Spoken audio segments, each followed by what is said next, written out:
This is TWiT.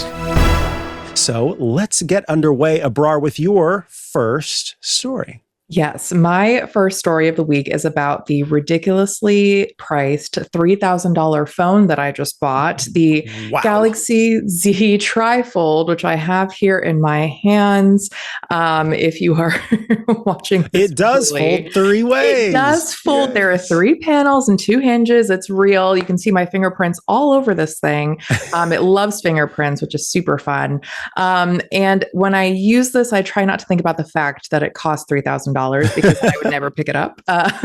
But getting this thing was a process because Samsung is releasing these in very limited batches. And so last Friday, my colleagues and I all hopped online before the crack of dawn to try to get our hands on this. I was the only one that was successful, which worked out because I was tasked to review it anyway, so it all worked out. But Samsung isn't giving review units for this phone. So we had to kind of, spend some company money on this thing. And I've had it for about a day and a half now. And so I have this ongoing review on CNET.com before I publish my full in-depth review, just kind of sharing some of my insights as I continue to use this thing. Today's a day that I'll really be kind of diving into how long the battery lasts me. I've got the eSIM in here, so I can really just kind of take it out and about and see how it holds up. But yeah, this is one of those phones that I think before I got my hands on it, I didn't believe was going to happen because we'd heard rumors about it, but Samsung had just released its Z Fold 7, that more normal book style foldable. So I thought, why would you release a trifold? What's the point of that? And then I used it, I've been using it, and I'm like, okay, as somebody who actually doesn't own a tablet, I can see the appeal of having something that fits in your pocket like a phone, functions like a phone, but then can also open up like a tablet. I look forward to kind of using it as a multitasking tool, as a second display when I'm working, and watching some videos on there and seeing how it all unfolds. I have to fit that in there somewhere. I have so many questions. Yes, I'm sure. It's a trifold, and you said fingerprints. Yeah. What parts of the device are touch sensitive? Yes. And what is not? Okay, so the design of this guy. So first we've got the fingerprint scanner on the side here. So then your cover display here stays on the front the entire time, and the back stays the back the entire time. So as you unfold, it's kind of like a pamphlet. Mm-hmm. So only when you open it fully do you have that main screen exposed, which is kind of nice. That way that like main display doesn't get too fingerprinty until you start to tap on it. So yeah, I think actually the design of this, this is different than the Huawei trifold. And I think I prefer this because there's less screen exposure here. And I like that. I like the pamphlet style folding for sure. Nice. Now, when it comes to how does it handle different, like one of the things we've seen whenever we look at the foldables is how the software has to work well with the hardware, mm-hmm. and how different apps will provide different experiences based on how, with a trifold, you've got at least 3, right? Different ways of having parts of the screen exposed. Yeah. So what's that like? Are there any apps that Samsung is putting forth as like, this is the go-to app to see and understand how this experience can be? Because I can imagine that developers have not hopped on the ball of a trifold whenever mm-hmm. they're still working on bifolds. Exactly. One of the things that Samsung's really been pushing here, because they're kind of promoting this as something that can help you when you need another display, or if you do need to, get some actual work done on this thing, is they're really pushing DeX, which lets you kind of turn apps into windows that you can move around and expand and minimize. And so I can see that being a very practical use on this phone rather than any other Samsung phone I've ever used. Even comparing it to the Z Fold 7, like this feels like something where I could actually want to have multiple windows open in that layout. I was testing what it feels like to type on this with that 10-inch display, which is rather large. Typically with a foldable phone, I just text using the cover screen because that's all you need. But I was like, well, okay, but there is an entire display here. Let's open it up and see what that feels like typing. It's got that split keyboard. I have a picture of it in the live blog that I'm posting, but has that split keyboard design so that, you know, you can type as easily as possible, but it's still stretching your fingers. Like it's still kind of a process. And I have bigger hands, so I have an advantage here. But if you've got smaller hands, I think that might not be something that you tend to do. You're probably not going to open it up and type in that way. But that's all stuff that I'm looking forward to kind of continuing and using and seeing where Samsung has really refined that experience or where it can continue to do so. Now, tell me just kind of, I want to hear about the unboxing experience. Yeah. I know, like, because is it, given how difficult it is to get this device, given that they didn't have any available for testing ahead of time, there's likely, I would hope, with the cost of it, a sort of premium experience and feel to it.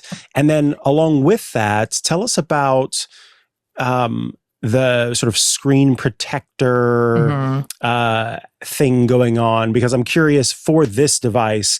We've seen in the past where different foldable phones have had some level of protection, then people are taking it off, and then you learn later, oh no, that was actually supposed to stay on. Yeah, what was the unboxing and sort of let me get used to this thing experience like for you? Well, I have great news. It comes with a charging brick. I don't know if you guys remember when phones used to come with those.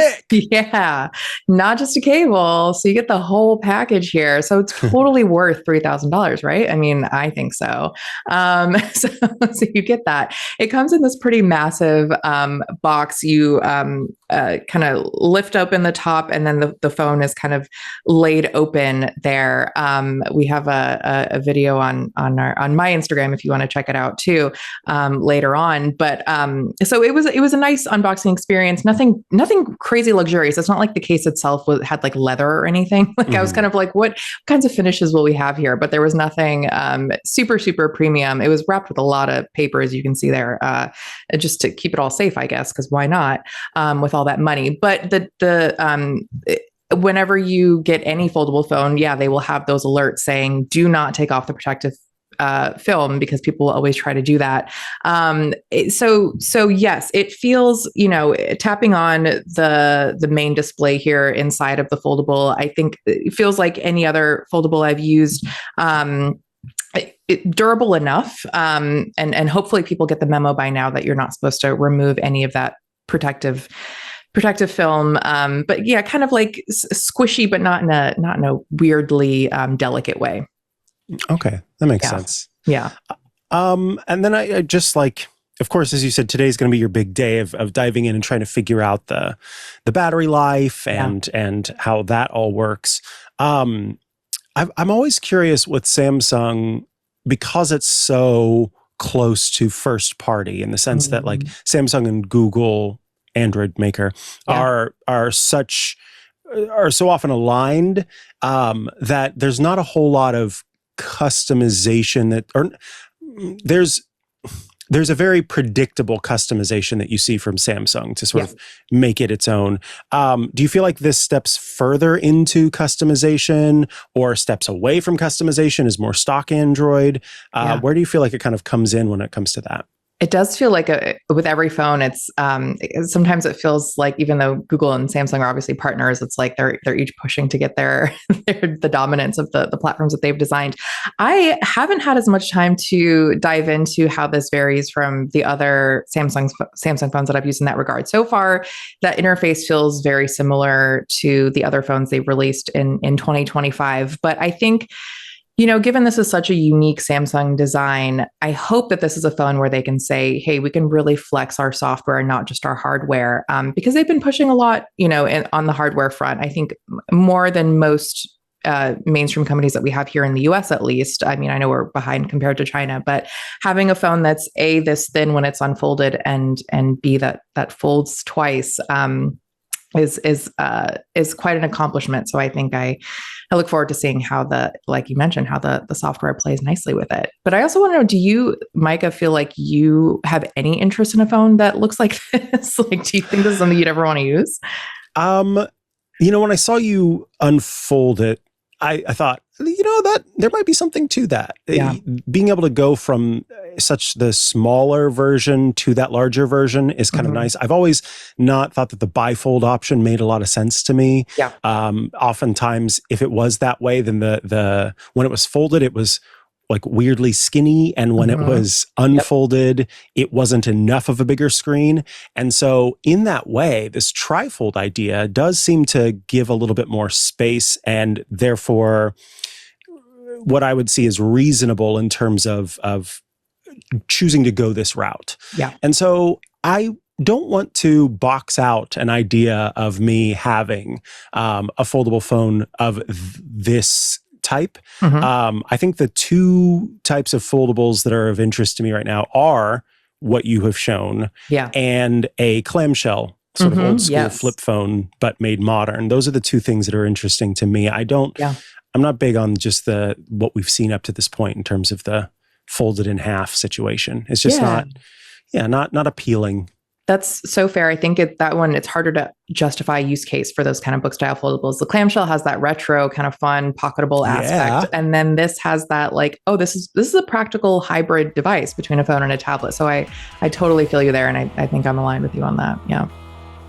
You enjoying this tiny taste of Tech News Weekly?